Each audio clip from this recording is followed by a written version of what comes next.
Hello guys and gals and welcome! So on top of the patch notes, we've also got information on the new season, including the hearts that they're going to be giving us, the Malignant Hearts.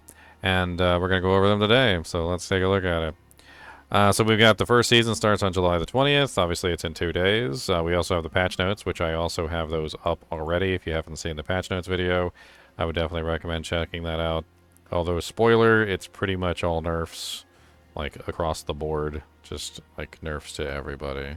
It's a little disappointing, to be honest, but like I guess maybe it fits the theme of what they were trying to do, which is make the game harder for everybody, because everybody was complaining that the game was too easy. So they were like, hey, you guys were complaining the game was too easy, so we're gonna make it harder for everyone. And they did. They definitely did make it harder.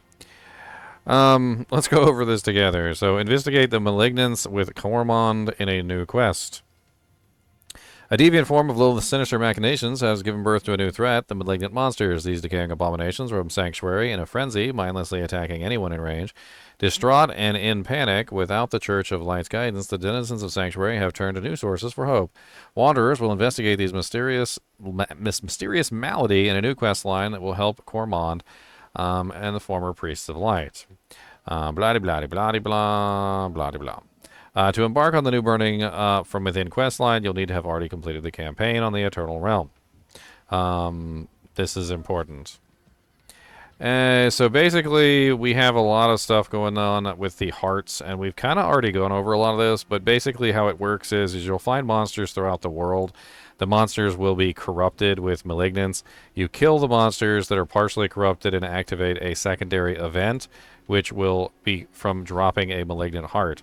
Once you activate the event, a better, stronger monster will appear, and then you have to kill the fully corrupted monster, which will then drop you one of the hearts. These malignant hearts are basically pieces of jewelry that you can put inside of your, your jewelry pieces. So you're only going to be able to put 3 hearts on your character. The season includes 32 Malignant Hearts that provide build-altering bonuses. The hearts are broken into 4 categories, each with a corresponding color and unique keyword. Vicious, orange, offensive power; brutal, blue, defensive power; devious, pink, utility power; and wrathful, black, super. Defeated malignant monsters will drop a heart that corresponds to the monster's color. The colors of each heart also correspond to the special malignant sockets, which will replace normal sockets of jewelry you acquire for the duration of the season. Wrathful Hearts are a special case due to their rarity and can be placed in any socket as you roam Sanctuary in search of malignant monsters to dispatch. Keep an eye out for ones that match the color of an item socket you're looking to fill. Creating and salvaging Malignant Hearts. As you encounter more menacing malignant creatures, so too will the strength of their Malignant Hearts grow, and any heart that you don't wish to keep can be salvaged at Cormond's Wagon for Ichor, a corresponding color.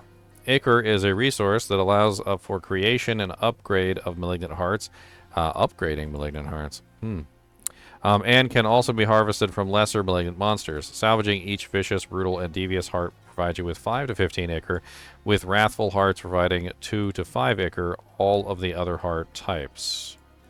Creating random heart is of a specific type, costs 35 Ichor, and of the other 2 primary colored Ichors. For example, if you want to craft a vicious heart, you would need 35 brutal and devious Ichor. In return, you would receive a random vicious heart that scales to the level of your character. The random heart you create will always either be your specific class or class agnostic.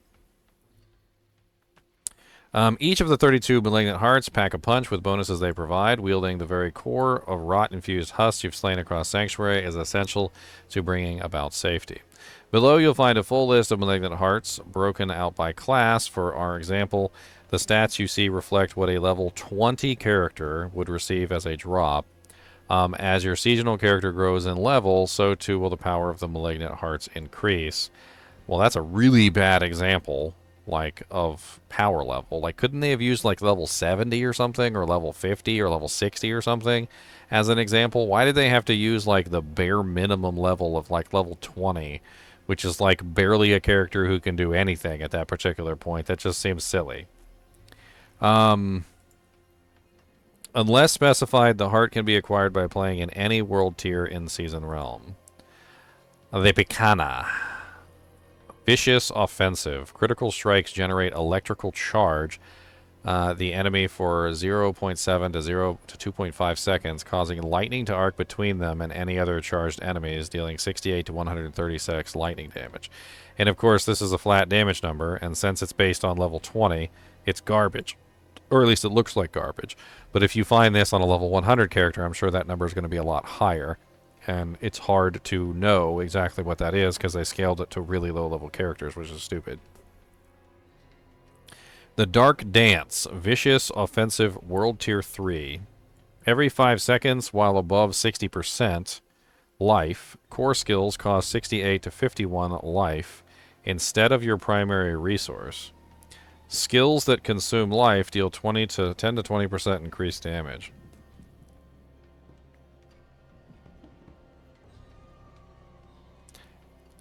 That is pretty impressive, I'm not going to lie.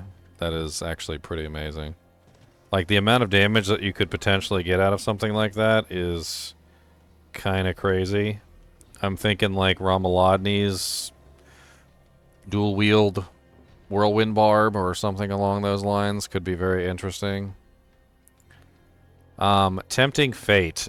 Vicious Offensive World Tier 3. You gain 40 to 60% critical strike damage, but your non-critical strikes deal 20 to 15% less damage. It's pretty powerful. Especially considering a lot of people that build crits usually have like a 100% crit chance anyway, so like I see that one as probably one a lot of crit builds are going to utilize. The Lionheart, Brutal Defensive. You gain 10% barrier generation. You heal 3 to 7 life per second while you have an active barrier. So a heal for people that have active barriers. I mean, 3 to 7 is very low, but again, this is scaled to a level 20 character, so it's hard to get an idea of how much that heal's actually going to be, but it's probably a lot more than that at a higher level. Revenge, Brutal Defensive World Tier 3. 10 to 20% incoming damage is instead suppressed. When you use a defensive, subterfuge, or macabre skill, all suppressed damage is amplified by 250% and explodes, dealing 1,360 to 2,040 fire damage to nearby enemies. So basically, this one is the ability to have a explosive effect. So you get 20%, you get a 20%er, and it's just going to suppress all incoming damage. Sounds a lot like the way that Gore's Devastating Grips work, which is an explosion. It's even fire damage as an explosion, but this is the same as Gore's Devastating Grips. I bet you it's probably the same icon, or the same graphic. Prudent Heart, Brutal Defensive World Tier 3. You become immune for 2 to 4 seconds after you lose more than 20% life in a single hit. This effect can only occur once every 110 seconds. You become immune for 4 seconds after you lose more than 20% life in a single hit. This effect can only occur once every 110 seconds. 110 seconds is a long time. But 4 seconds is a pretty long duration of immunity. So if you get one donked at any point, anything that does more than 20% of your life in a single hit, anything that would be a one donk that doesn't kill you, I would assume. Or maybe this even does save you from death. I don't know. Maybe this saves you from death. Maybe that makes actually some sense. So it could potentially save you from a one-shot once every 110 seconds. If it does that, it sounds pretty good. If it doesn't do that, then it sounds pretty bad. It's kind of like a catch-22 there. I have to see how that one actually functions. If it functions more like Fire Shield on the Sorceress, then it might actually be worth using.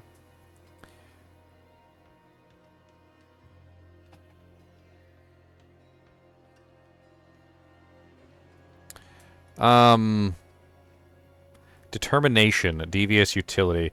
Resource draining effects are 40 to 50% less effective. In addition, gain 3 to 8% increased resource regeneration. That seems kind of weird. I mean, resource draining effects don't exist that often within the game. There's not a lot of them, and usually people avoid them, so I'm not even really sure why anybody would care about that. But having an 8% increased resource regeneration certainly is not terrible, but it doesn't seem like what I would want to choose for my character. Retaliation, Devious Utility World Tier 3. Deal 510 to 680 fire damage to surrounding enemies whenever a crowd control effect is removed from you. Okay. That seems kind of weird. I mean, I guess technically you could remove the effect by creating an unstoppable situation, so every single time you use unstoppable. So you would basically be able to have a fire damage effect which hits all surrounding enemies every single time you trigger your unstoppable to escape a crowd control. If you can spam your unstoppable repeatedly, then I guess you could have multiple explosions repeatedly, but they just nerf cooldown reduction, so good luck trying to spam your unstoppable. I guess some characters could probably do it. The primary calculated, or the calculated, Devious Utility World Tier 3. After spending 150 to 200 of your primary resource, your next attack stuns enemies hit for 2 seconds. 2 seconds seems kind of crappy for consuming one of your special slots and also requiring 150 resource spend. I'm not really 100% sure about that one. That doesn't seem very good. Even my character that utilizes stuns, the Charge Bolt Sorceress, I don't even think I would want that. The Malignant Pact, Wrathful Super, cycle through a Malignant bonus every 20 kills. The Vicious, gain 20% increased attack speed. Devious, core and basic skills have a 15% chance to restore your primary resource fully. Brutal, every 21 seconds gain a barrier absorbing 85 to 102 damage.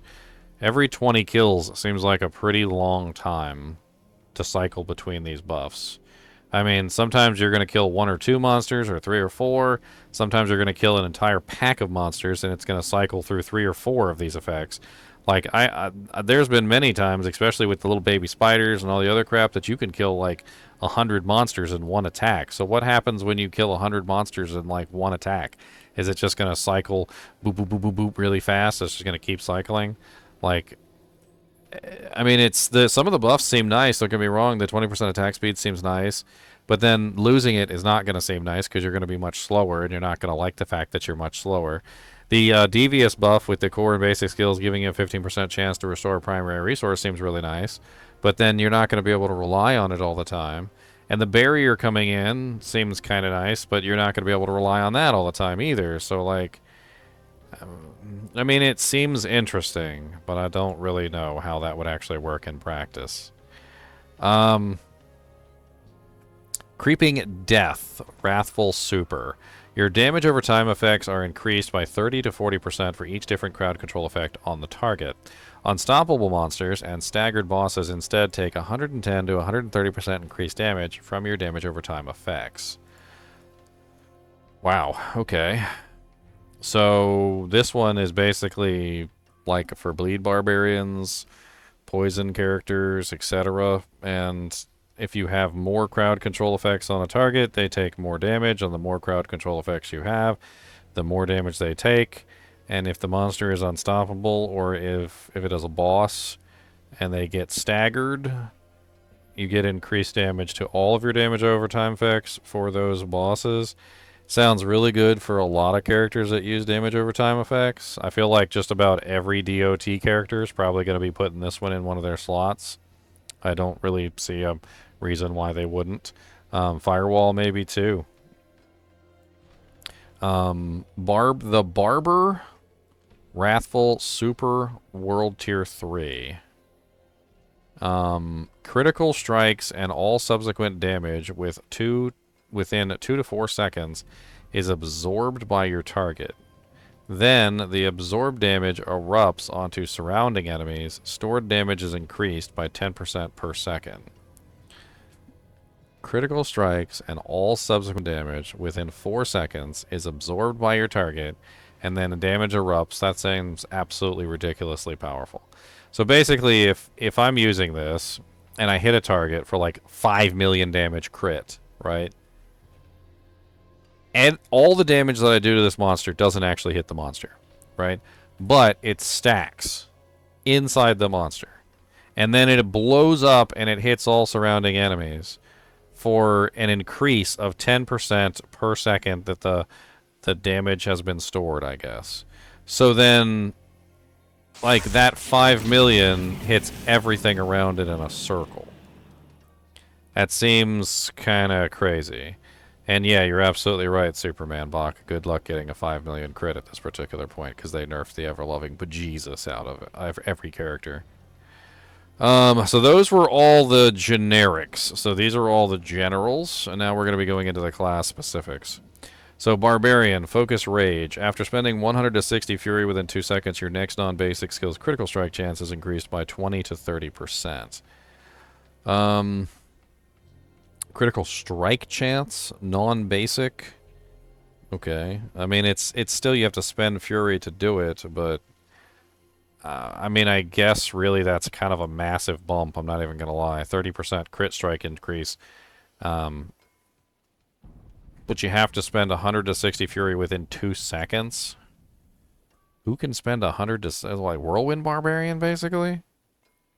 Resurgent Life, Brutal Defensive. While below 40 to 6% life, you receive 50 to 60% more life or healing from all sources. I mean, that seems kind of interesting. If you have like a healing life build, it could be interesting. There are some builds that actually go around how much life you heal, like the Blood Necromancer and stuff like that, so it could be interesting for the Blood Necro. Punishing Speed, but this... and who am I kidding? This is Barbarian. I don't really know. I guess technically... I don't know. I don't know about that one. For the Barbarian specifically. Punishing Speed. Your skills have 20 to 30% chance to knock down all enemies for 1.25 seconds when that skill's attack speed is higher than 35 to 20%. When that skill's attack speed... So if you can get your attack speed high enough, you just get a 30% chance to knock down all enemies for 1.25 seconds. I mean, that seems kind of powerful. Not going to lie.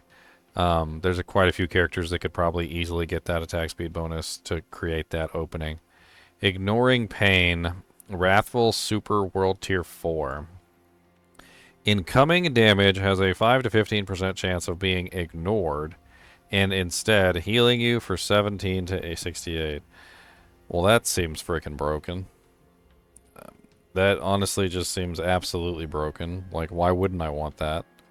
Like, you're talking about a 15% chance to just completely ignore damage, and then the damage also heals me instead? Like, that just seems kind of ridiculous.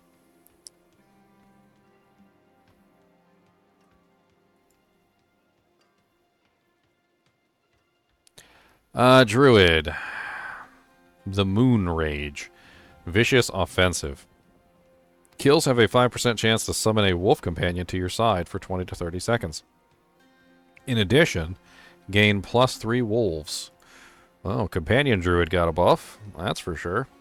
You could already get 3 wolves, so that means 6 wolves total in the mix.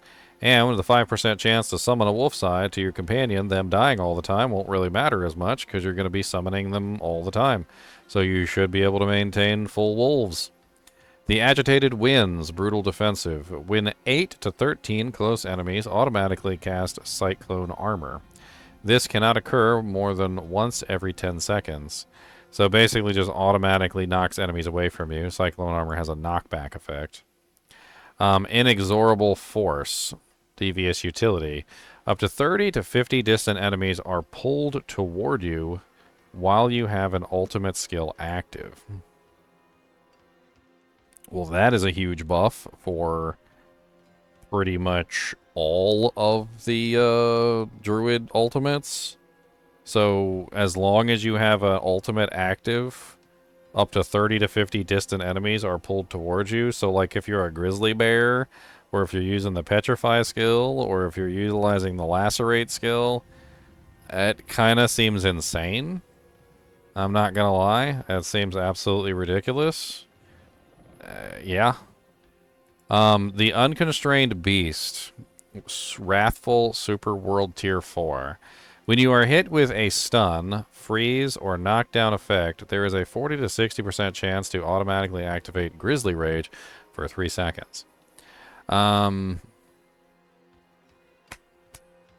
Stun, freeze, or knockdown effect. So basically, anytime that you get locked down, it's going to automatically, well, 60% chance to automatically activate Grizzly Rage for 3 seconds. Which, since Grizzly Rage applies a 6-second unstoppable to your character, it's going to break you out of the stun, freeze, or knockdown effect, and it's going to allow you to start Grizzly Raging. So, the fact that it just automatically gives you Grizzly Rage sounds pretty broken. I can definitely see that being a good one, especially if you use Grizzly Rage as your main attack. So it's just going to continuously, every single time you get put in a bad situation, potentially break you out of that bad situation by pulling Grizzly Rage out of your butthole. Necromancer, the Sacrilegious Vicious Offensive. Walking near a corpse automatically activates an equipped corpse skill every second, dealing 40 to 30% reduced damage. So basically, anytime you walk near a corpse, it could explode if you're using corpse explosion. Or what about, like, if I have the skeletons? Will it automatically res my skeletons? That actually sounds kind of insane. If it were, you know, it probably doesn't res the skeletons, but it could be bad. Especially with corpse tendrils, because maybe if it activates corpse tendrils, it's going to automatically pull the monsters on top of you. I'm not really 100% sure about that one. The Decrepit Aura, Brutal Defensive. When at least 5 enemies are near you, gain an aura that automatically curses surrounding enemies with Decrepify for 5 to 15 seconds. I mean, that sounds kind of interesting. The Frozen Terror, Devious Utility. Lucky Hit. Up to a 10 to 20% chance of inflicting fear for 2.5 seconds. Feared enemies are chilled for 20% every second. That is kind of interesting. This is kind of not. I don't know. Like, I feel like this could be taken advantage of. I don't really like fearing enemies, though. I don't like them running away from me. I think most people don't like them running away from you. But, like, I guess there could be a build around that, maybe. The Great Feast, Wrathful Super World Tier 4. Each minion drains 1 to 2 essence per second, but deals 50 to 75% increased damage.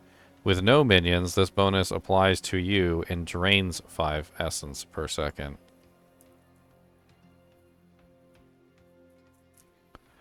So, sounds like it's specifically for a Minion Mancer, and this sounds kind of insane. Because if you were to set up a Minion Mancer and just use a basic ability, like, I don't know, like Decompose or something like that, you could essentially maintain your essence constantly. Who cares about the essence drain? But you'd get a pretty massive damage bump. However, with no minions, it's going to apply to you. And you're going to lose 5 essence per second, which sounds pretty evil, to be honest. I'm not really 100% sure about that one. Rogue, Cluster Munitions, Vicious Offensive. Lucky Hit, you have up to 20% chance to launch 3 stun grenades that deal 26 to 32 physical damage and stun enemies for 0.50 seconds. Launch 3 stun grenades that deal physical damage and stun enemies.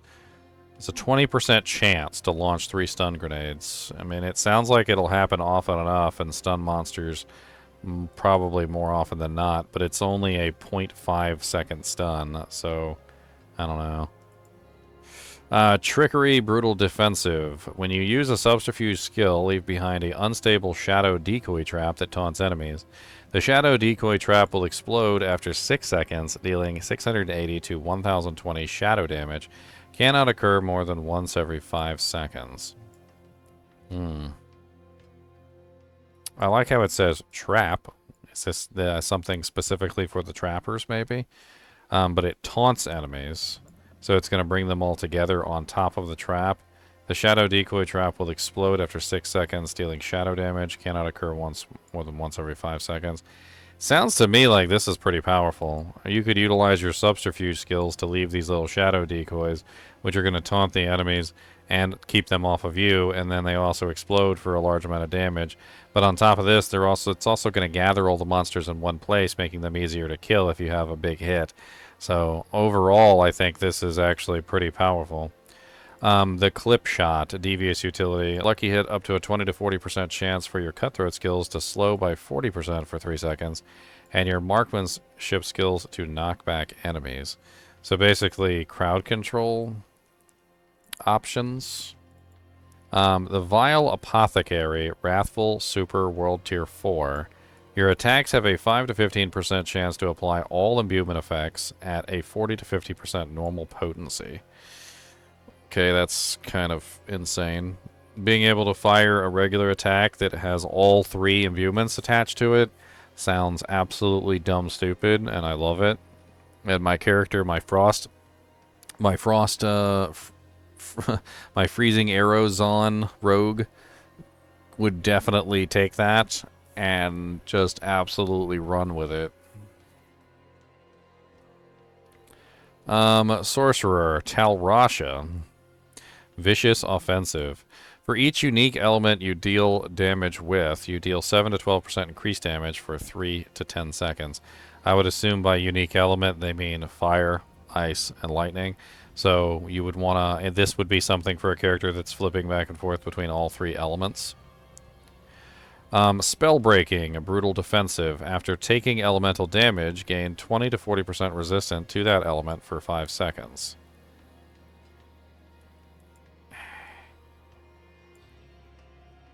I mean, like, most of the time when you get donked by a really big fire attack, you don't get donked again, you just die. Like, when the explosive effect kills you, like, it's usually just you're dead. Like, I mean, this seems kind of interesting from a perspective of if you can survive, but the fact that they literally, like, reduced every single character's defenses, I don't know. Spite, devious utility. When you are afflicted with a crowd control effect, there is a 20 to 40% chance that the same enemy and enemies around you are also afflicted with the same effect for 3 seconds. So if you get hit by a crowd control effect, the enemy can also get hit by the crowd control effect. I mean, it seems kind of interesting, I guess, but also, like, why do know why? I mean, like, if I get frozen, then they get frozen, and then we're both frozen, and then I guess it saves my life, but I can't take advantage of the fact that they're frozen, because I'm frozen. If I get stunned, then they get stunned, and then I'm stunned, and I can't take advantage of the fact that they're stunned, but it's gonna... Well, we're both stunned, so... It kind of seems more of a defensive than anything, just kind of like trying to protect you from a crowd control effect, and it doesn't really seem very offensive. I don't know. Yeah, you can be ice cubes together. Ice, ice, baby. Ba-da-doom-doom-doom-doom-doom-doom. Omni Power, Wrathful Super World Tier 4. Core skills that launch a projectile consume all of your mana. For every 45 to 35 extra mana consumed, you launch an additional projectile, and the damage is increased by 3 to 5%.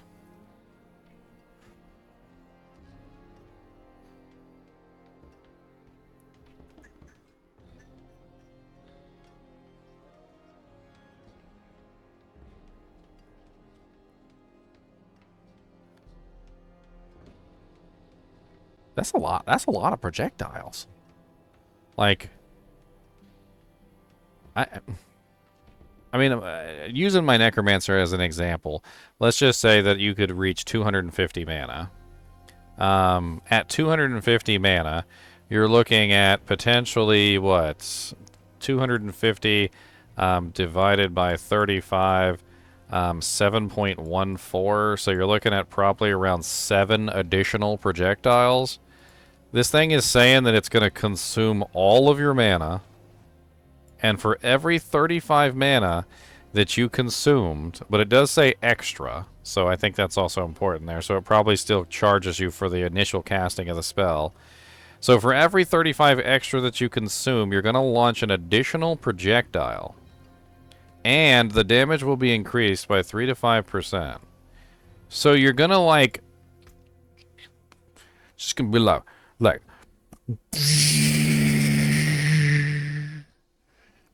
oh, I'm out of energy. Like, Like, hold on, let me. You gotta build it back up. You gotta build it back up. Gotta build it back up. All right, I'm back to max. And then you go. Like, I don't even. I'm gonna be honest. That sounds really fun. It sounds really fun, but you're also gonna have to build for it. You're gonna have to build specifically for it. You're gonna have to max out your mana. Like, you're gonna have to build mana as a stat on all of your equipment. And it sounds kind of crazy, though. I'm not gonna lie. I imagine if you combined it together with Fireball and the Staff of the Endless Rage, which already shoots 3 projectiles, and you could potentially get 7 additional projectiles, you would be looking at a total of 7, 8, 9, 10 fireballs, all being shot at the same time, which sounds kind of insane, to be perfectly honest. And what does it mean by that launch a projectile? Like, is Frozen Orb included? Because if Frozen Orb is included, that sounds insane. That sounds absolutely insane. Like, that's to the point where literally you'd be firing like 8 Frozen Orbs at one time, or 7 Frozen Orbs at one time. And that sounds like ridiculous.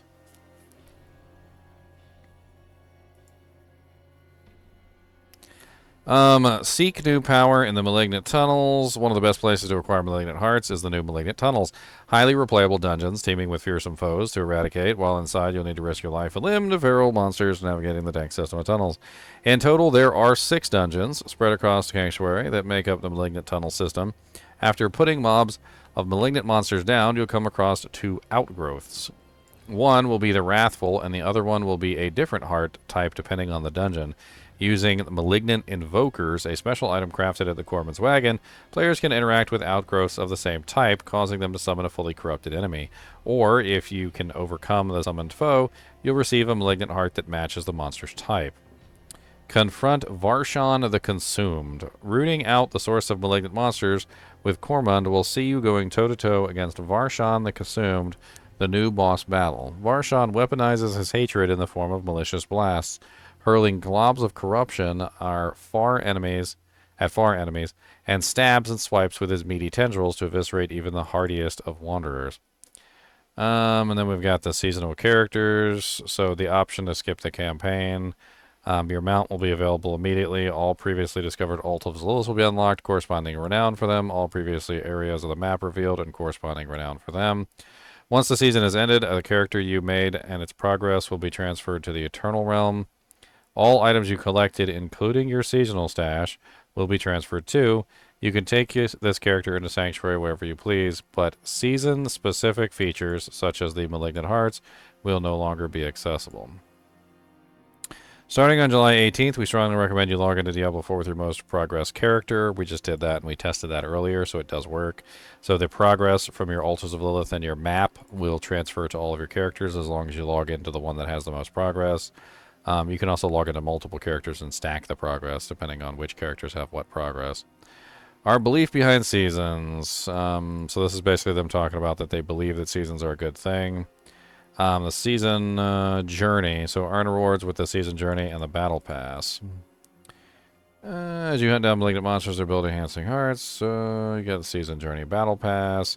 They have added the scroll of amnesia in there. The legendary aspects and things can be learned as well as a new title. There's also some cosmetics and things that can be earned as well. We're going to take a look at those. The smoldering ashes are earned from free tiers, so that's important. And they can be spent on blessings. The blessings, I'm not sure if they show them here. Looks like they got some new stuff in the shop as well. I think that's pretty much it.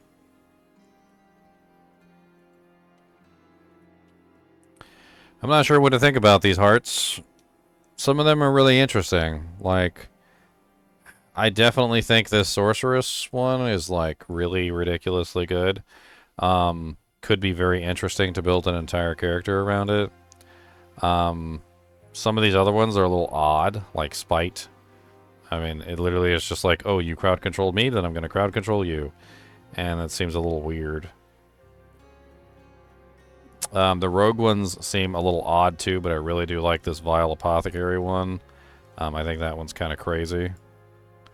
This one seems kind of crazy too, the Trickery one that allows you to taunt enemies and explode. The Necromancer ones are kind of strange. Like, this one seems almost designed specifically to increase minions, but then it also increases you too, but drains your essence, so...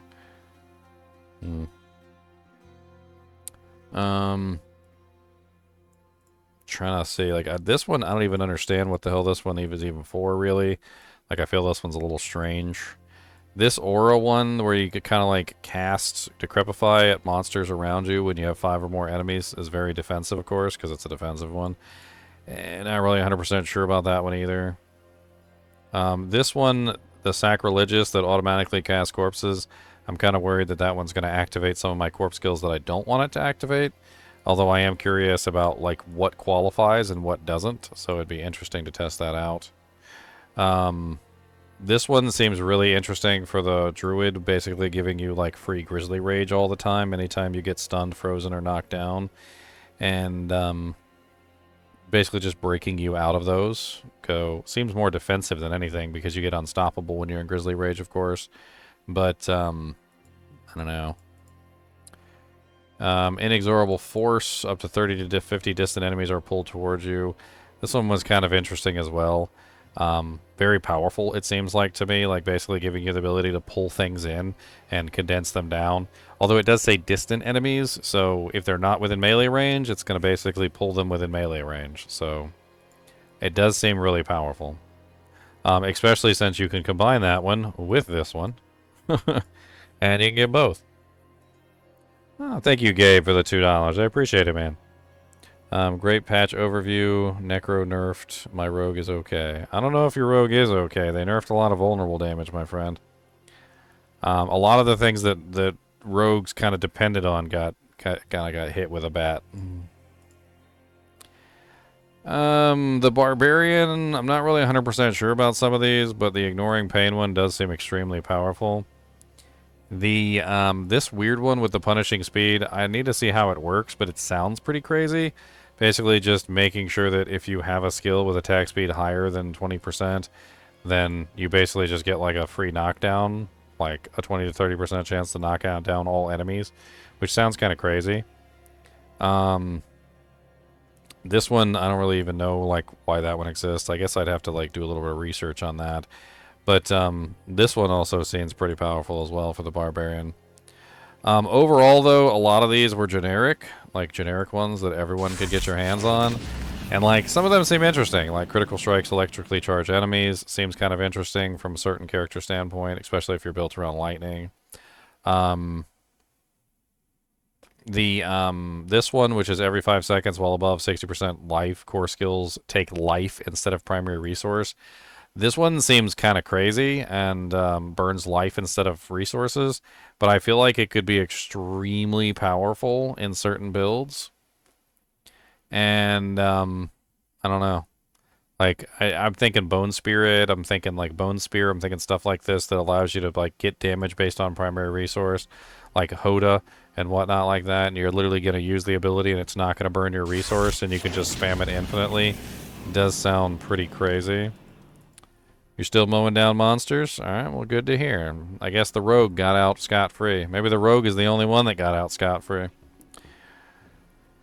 Some of these other ones, like, you gain critical strike damage, but your non-critical skills go down. Like, perfect for crit builds. Like, if you're doing a crit build, that's, like, perfect for you anyway, because you don't care about your non-crits. This one seems really cool for the people who spam barriers all the time. You basically get a heal as long as your barrier is active. And you also get a barrier generation bonus. So both a heal and a barrier generation bonus while you have a barrier active. So it's kind of crazy. This one is kind of nuts. The 10% to 20% damage is instead suppressed. And when using defensive skill, a Subterfuge or Macabre skill, all suppressed damage is amplified by 250% and explodes. So it basically lets you like turn incoming damage into an attack, which sounds kind of crazy. I'm actually kind of interested in that one. This one right here may be garbage or it might be amazing. It really depends on if it turns you into if it works like Fire Shield. So if it works like Fire Shield, and basically that if you get like one donked into the dirt, it saves your life and then makes you immune for 4 seconds, it could be amazing. If it doesn't work like Fire Shield and it doesn't save your life, then it's probably garbage, and I don't think anybody's going to use it. It really kind of depends on how this thing works, and it doesn't necessarily say that it saves your life, so I'm going to assume that it doesn't, although we don't know. This one just seems really weird. I don't even understand this one at all. Like, it just seems kind of meh. This one seems like it could be exploitable heavily if you can create unstoppable effects constantly. So if you can create unstoppable effects over and over and over and over and over again, then basically every single time you are crowd controlled of any type, you would hit unstoppable, remove the crowd control effect from you, and then you would explode and you would dish out damage to all the monsters around you.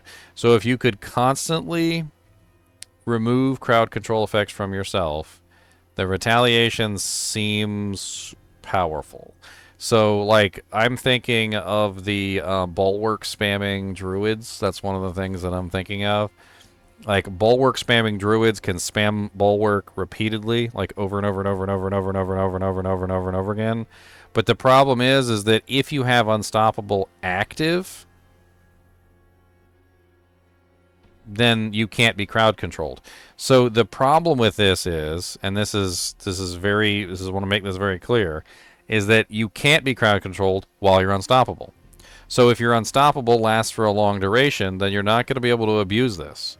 So, like, for instance, the earthen bulwark spamming druids, which I think somebody said they fixed it, wouldn't even have worked anyway because you were permanently unstoppable, which means you were never getting crowd controlled anyway, which means you would never get crowd controlled and then remove the effect. So you have to get crowd controlled and then remove the effect, and then get crowd controlled and then remove the effect, and then get crowd controlled and remove the effect. So it has to be a sequence of events, not just you spamming unstoppable over and over and over again. This one is kind of like not very good. I don't know why this one even exists. I don't know about this one. It doesn't seem all that powerful. Spending 150 resource stuns the next attack stuns enemies for 2 seconds. Like, it seems like a waste of a slot, especially considering most characters that can stun for a lot longer than 2 seconds. I mean, even my Charge Bolt Sorceress, she stuns like everything, and she utilizes stun to cast her abilities, so it's like very powerful for her to stun monsters, but like, I don't even think I would use that one on my Sorceress.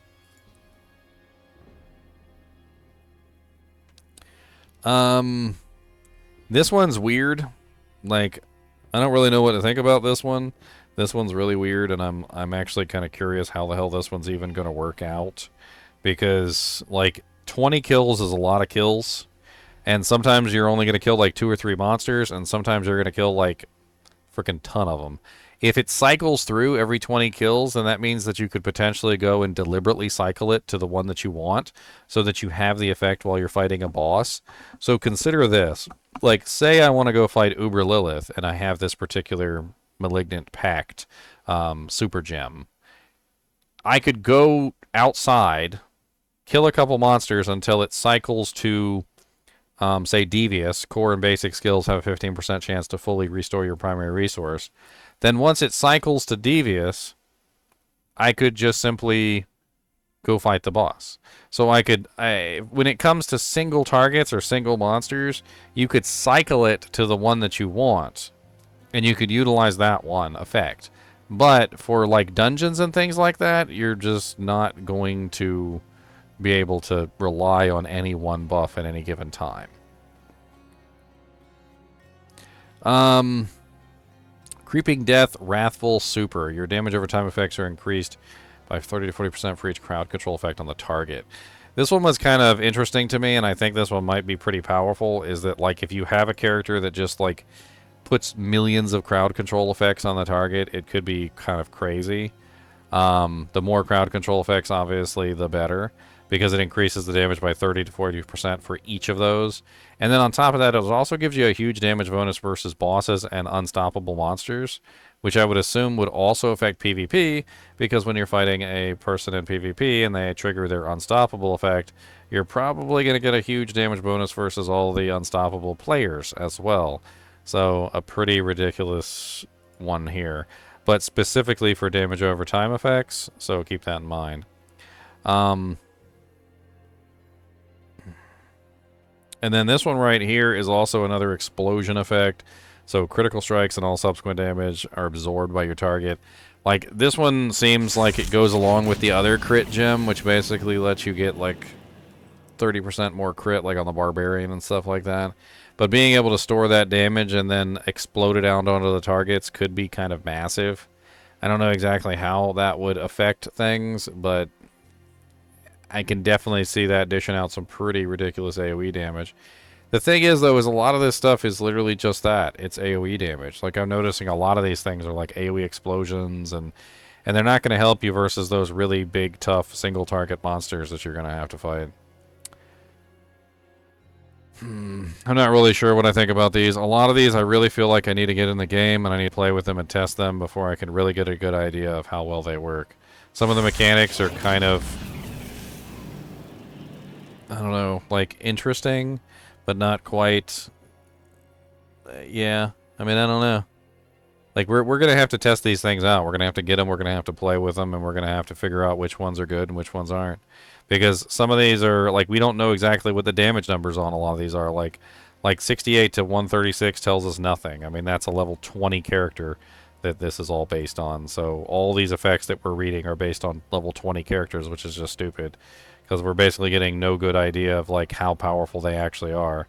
Like, it's 17 to 68 healing on this one. Like, what's that for an actual character that has a real level? Like, can we see, like, the higher numbers? Anyway, I'm going to go ahead and end this video here. I'm going to get this one uploaded as well for everybody. That's the Malignant Hearts, everybody. I'm not going anywhere, by the way. Just ending the video. As always, thanks for watching, and keep watching.